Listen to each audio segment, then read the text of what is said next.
மனக்கவலை சிறிதுமின்றி வாழும் வழிபடைத்த சித்தார்த்தன் எதை எண்ணி துறவியானான்? முதலுக்கும் முடிவுக்கும் இடைப்பட்ட உலகம் அவனை வஞ்சிக்கவில்லை. எந்த சுகத்தையும் அவனுக்கு மறுக்கவில்லை. நினைத்ததை நினைத்தவுடன் பெறக்கூடிய வசதிகளை அவன் படைத்திருந்தான். பெற்ற பிள்ளையை விட்டு பிரியும்படி அவனை பிணைத்து இழுத்தது எது? நரை திரை மூப்பு வரும் முன்னாலே நாணில சுகத்தை வெறுக்கச் சொன்னது எது?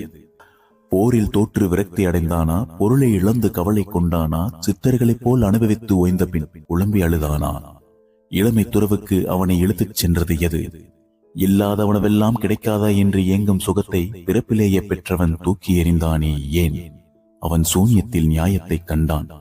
எங்கிருந்து வந்தோம், எங்கே போகப் போகிறோம் என்று தெரியாமல் இருக்கும் நிலையிலேயே மனிதர்கள் நடத்தும் ஆர்ப்பாட்டங்களை அவன் கண்டான். ஆடாதீர் மானிடரே, உம்மை அடங்க வைக்கும் மரணம் என்று எச்சரித்தான்.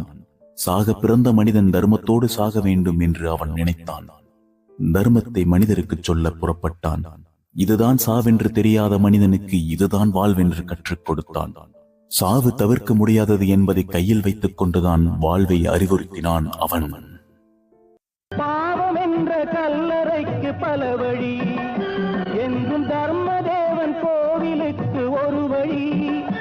இந்த வழி ஒன்றுதான் எங்கள் வழி என்று நாம் நேர்மை ஒரு நாளும் தவறாமல் நடை போடுவோம்.